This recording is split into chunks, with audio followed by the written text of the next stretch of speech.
So we are going to learn about continued division method to find the highest common factor. So I'm going to do 3 examples here, and for one of the example number 1, I'm also going to check the highest common factor using prime factorization method.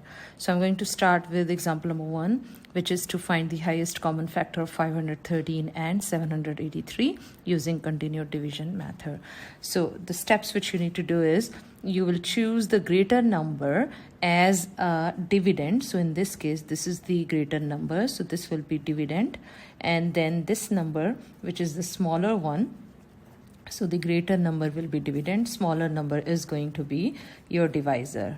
So now we'll start. So it's basically the long division method, but we keep on dividing it. That's why it is called continued division method. So we'll start with 783 as a dividend, which means it goes inside, and then 513 is your divisor. Now we need to do if you know the long division method, so it's exactly the same, but as I said, we kept on doing this continuously, and we'll see that how far we have to do it. So 513 and 783, so I can see that 513 will fit only once in 783, so 513 times 1 is 513. So when you subtract it, this will become 270. And now, since this is called continued, so we keep on doing this. Now 270 will become our divisor and 513 will become our dividend. Now again, we need to see how many 270 is going to fit in 513. Again, it will be 1 only, so 270. And then you will have 243. Now 243 is our new, so I'm going to circle divisor so that you know that every time whatever is the remainder becomes the new divisor. So now again 243, so 270 in this case is going to be our dividend, sorry. So 243 will also be fit into this one time, so 243, and then you get 27. Now this is our new divisor, and then you do the same thing again. And 27, how many times it's going to fit? 27 times 10 is 270, so clearly this has to be closer to 10. So 27 times 9 is 243. And then we get the remainder 0. So that is the end of this continued division method to find the highest common factor. So what is the highest common factor of 513 and 783? Answer will be 27, because that was the last divisor when we got the remainder equal to 0. So now I'm going to check this using the prime factorization very quickly, and the numbers actually, even if it's like big numbers, but they are very nice, because if you look at 513, if you add all the digits, it add up to 9. 5 plus 3, 8 plus 1, 9, which is divisible by 3. So this number is divisible by 3, and 7 plus 8 plus 3 is also divisible by 3.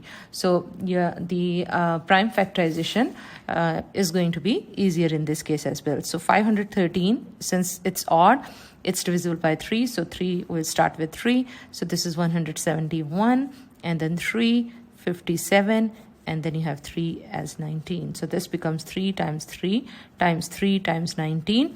Another way of expressing this is in terms of exponent, and then 783 divided by 3 again is divisible by 3. So 261 is 87, and then you have 329. So you got 3 times 3 times 3 times 29, which is again can be written in an exponent form. And then if you look at what are the common factors here, so 3 times 3 times 3, which is 27. So highest common factor of 513 and 713 using prime factorization is also 27. So we checked that using continued fraction and using prime factorization method, we got the same answer.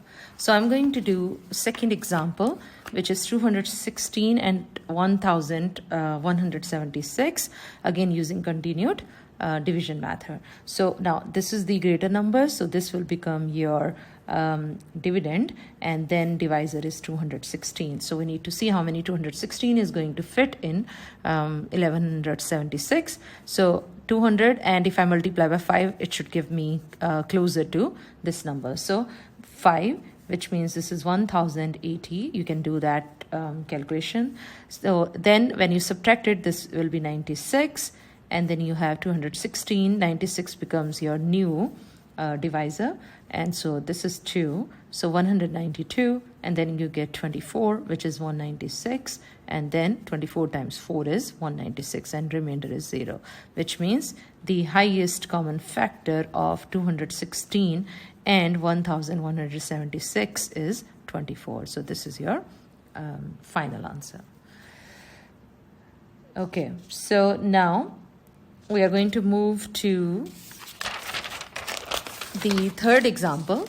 And in this third example, I'm going to, because if you remember, the prime factorization can be used for 3 numbers. So I'm going to see if I can use a continued division method for 3 numbers. And if I can use it, then how do I use it? So since you have 3 numbers here, so what you should do is you need to find the highest common factor of first any 2 numbers, doesn't matter. So you can choose any 2. I'm going to start with 144 and 180. So now we use the same method, 180 and 144. So 144 clearly fits once in 180, so 144, and then you divide, subtract, so you get 36, and then 144, 36 becomes new divisor, and then this is 4, so 144, this is 0 is the remainder, which means highest common factor of 144 and 180 is equal to 36. Now what you need to do is you need to do this step one more time, because right now we did only for 2 numbers. Now we have to do for 3 numbers. So what we need to do now is we find the highest common factor of 36 and 192 now. So this is what you need to do. So this is kind of your step 1. And now this is your step 2, which is the final step here. So again, 192 will become your dividend, and 36 is your divisor. So again, do long division. So 36 times 5 gives you 180, and then you get here 12, and then you have 36, which is 36 here. So 0 is the remainder again, which means your highest common factor of 144, 180, and 192 is 12. That's your final answer.